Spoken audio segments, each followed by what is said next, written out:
This piece of kit here is called the Hydra Mini, but within the industry it's known as a car crane. So within film there's a specific group that grips, and within that there's vehicle tracking. It's a very, very specialised thing that a lot of people kind of stay away from because of how dangerous it can be. But if you do it correctly, it's very safe. So like I said, this is the Hydra Mini. This is a camera crane, so what this would be used for on a film set is typically doing car-to-car chase scenes.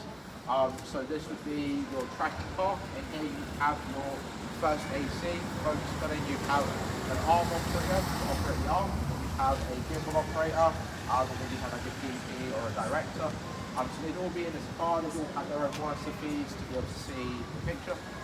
And they would be filming another vehicle, whether it's a chase scene or it's an advert. So I used this for the window shot of Aston Martin advert that we back to this on their Instagram. That was shot using this. It was also used on Lando Norris ads, things like that. It's been used in loads of different projects. The main difference between this and other ones you can find is that other versions of this one, the company cost you from £50,000 to £200,000. This thing is £12,000 and it can go on pretty much any car out there you can find. So it's got payload in this configuration of about 8 kilos. So it's not a massive payload, but it's definitely enough for like your RS gimbal, your like mirrorless cameras, things like that. But yeah, that is kind of the breakdown of what the arm does. I will give it a bit of a demo once there's no cars, because can you imagine that going through some windshield? I'm not sure for that. So this is a control unit that you get. So on here you have two main emergency stops. You've got this one here, so you press that, and what it does is it locks the motor on top, and then you have another one here, and then that locks the hand unit. So basically wherever you are, if you don't feel that you're in control, you can just press the big red button, it'll stop the arm. There's also one there as well, just press that green button there, it just turns the arm off. So it's quite safe in that sense, that like you don't feel like you're kind of out of control, you just press the button and it stops it. So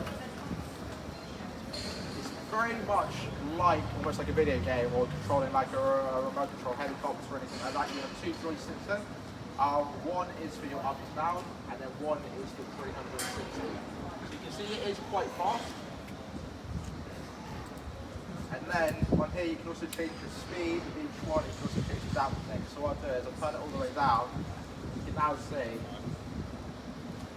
how slow it moves. So depending on what shot you're going for, depending on what speed you're going at, so we've got to remember these arms is that if you're getting a really smooth shot, you've got to predict the swing of the camera, so you can have a payload on the end, and that payload is anywhere from like 8 to 10 kilos. So you just stop the arm, and that's going to start swinging everywhere. So you've got to really think about the movement and where the camera's going, and not. You've got to do that consideration.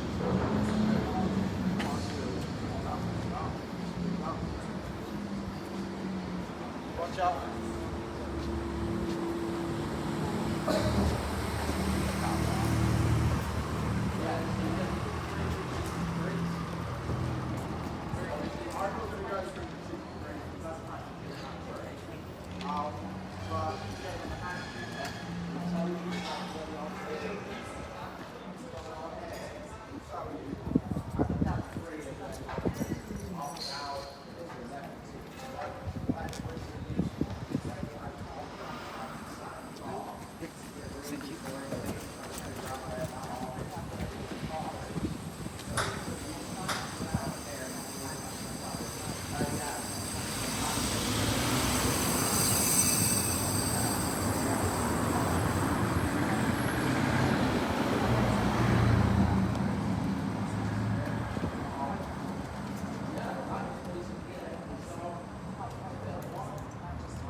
So you can get some really nice dynamic movements with it.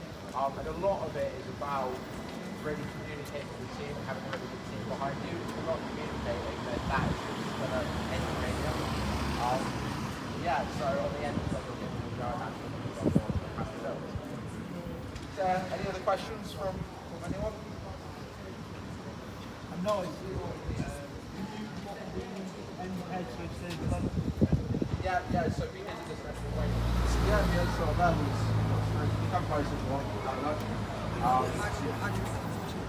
So this, you won't go to the head of the thing. So that will be down to your internal monitors. So what you do is you run a video transmission from the camera, and then oftentimes you put, there's monitor mounts that go onto the back headrests, and onto the windscreen, and then you have additional monitors there, and that sort of allows you to see the right thing. This is used so typically you have, the drivers have his own monitor, then you have another one in the passenger seat, and you have two monitors on the back headrest. So then everybody has a right view of what. How many operators do you need? So if you're running it as a full camera car, at the minimum you need 3, but really you're looking for 4 or 5 people. If I wanted to be able to operate that way, Yeah. how would I go about it? Because presumably it's quite complicated to get to grips with, and you won't be able to just go on set.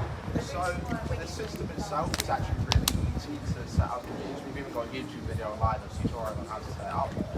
Once you've done it a couple of times, get it up and running in about 20 minutes. In terms of using on set, a system like this on UK roads is illegal. You need closed roads, so private land, or you need closed roads with police escorts, purely because it swings past where the car comes. And to get things like that, oftentimes what they will ask for is insurance. So you need specialist insurance for the car, for tracking insurance. They'll also usually ask for a qualified race car driver that has like a sort of racing license or at least advanced driving course. And then they'll also ask for a competent member of the crew who knows how to use the arms. So whether that's somebody with a qualification to be a grip, or somebody who is trained by the company to use it. So there are steps in place for systems like this, but to be honest, if you're using a system like this, 9 times out of 10 will be on private land, and things like private land makes it a little bit easier. To add to that, if you wanted this kind of system on your set, you don't need to necessarily actually have to be the person operating it and providing it or renting it. There's specialist freelancers that already own the kit, that already have the licenses behind them, the correct insurances, that essentially that you can then hire to come and do that part of your filming. So you might be thinking, okay, I need to shoot a film. One of the scenes in the film includes a car scene and includes a nice tracking shot with something like this setup. That doesn't necessarily mean that you need to be the person operating it, providing it, and hiring it. You could just be hiring a production company that specialises in this kind of system with the vehicle, with the system, with the insurances, etc. Or an individual like Jack that already has the system and access and the insurances already provided. What you would then need to do is, again, like you were saying, you need to work with highways team of any council that you're working with. You need to ask for permissions from not only the council, the highways team, police team, and there's one more team, but I'll get you the name for that, who I've had to basically go back and forth with as well with just getting this part tier from the name. So we work with a company called G6 Moco that's based in Manchester.